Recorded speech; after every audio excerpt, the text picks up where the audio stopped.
చెప్తున్నాను. ఇకపోతే లక్షల సంవత్సరాలు అంటారు. నేను మీకు మూడు విషయాలు స్పష్టంగా చెబుతాను, మీ ఇంగితాన్ని వాడండి చాలు. పెద్దగా ఆధారాలు కూడా అక్కర్లేదు, అయినా సరే నేను ఆధారాలన్నీ చూపిస్తాను, వినండి జాగ్రత్తగా. మీరు చెప్పండి, వేదాలు రచించినది ఆర్య ఋషులే కదా, డౌట్ ఏమి లేదు కదా. మీరు కూడా ఒకసారి కన్ఫర్మ్ అవ్వండి, వేదాలు రాసింది ఆర్యులే కదా. రైట్. ఆర్యుల ప్రస్తావన మన దేశంలో, ఆర్యుల ఉనికి మన దేశంలో ఎప్పటి నుంచి ఉంది మీరే ఆలోచించుకోండి.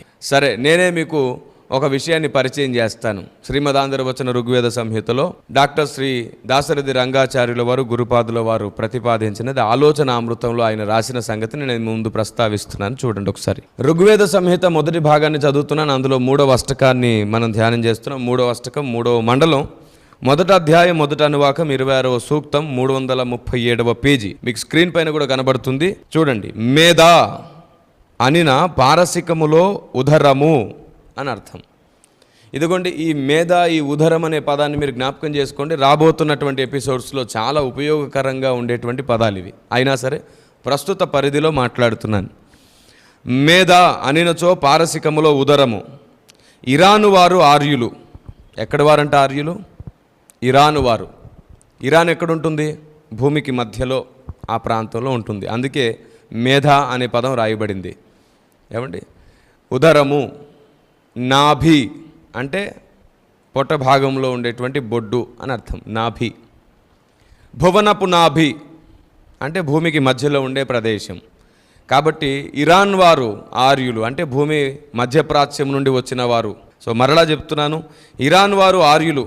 ఆ దేశపు అసలు పేరు ఆర్యాన్.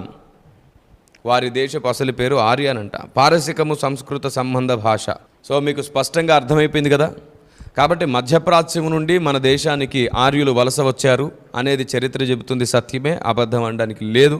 మరి ప్రొఫెసర్లు, పండితులు, PhD, double PhD, triple PhD చాలామంది ఉన్నారు కదా. ఒకసారి కూర్చొని ఆలోచన చేసి చరిత్రను తిరిగేసి చూడండి, మీకే చాలా విషయాలు స్పష్టంగా అర్థమవుతాయి. చరిత్ర చూసే సమయంలో మనకు నచ్చింది గెలిపించాలనే ప్రయత్నంగా కాకుండా ఏది వాస్తవం అనే ప్రయత్నంగా చూడడం నేర్చుకోండి. సరే, ఇప్పుడు వేదాలు ఆర్యులే రాశారు కదా.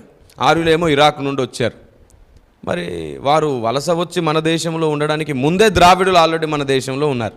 మన దేశంలో దొరికిన శిలాజాల ఆధారంగా హరప్పా నాగరికత, మొహంజదారో నాగరికతను గురించి మనకు తెలిసిందే, మొదటి నుంచి స్కూల్లో నేర్పించిందే. మరి ఇవన్నీ ఆలోచిస్తూనే లక్షల సంవత్సరాల నాటి అని లేని మాట ఎందుకు? అది వేల సంవత్సరాల నాటిదైనా ప్రామాణికమే కదా. లక్షల సంవత్సరాల నాటిది అన్నప్పుడు ఏమవుతుందంటే మన ఆలోచన ప్రవర్తించి ఆలోచించండి.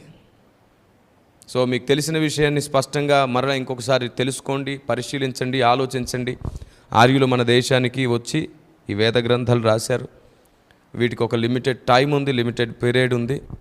మీకు తెలుసు, కృష్ణుడు ద్వారకా నగరము గుజరాత్లో మనకు దొరకడం. ఎస్ఆర్ రావు గారు ఆ పరిశోధనలో ద్వారకా నగరం యొక్క కాలాన్ని మనకు ప్రకటించారు. 5000 సంవత్సరాల కాలం నాటిది అని. కాబట్టి లక్షల సంవత్సరాలు ఏమీ లేదు, ఎన్ని సంవత్సరాలైనా నష్టం లేదు. సనాతన ధర్మము చెప్పున్నది ఏమిటంటే దేవుడు ఒక ఆయన ఉన్నాడు.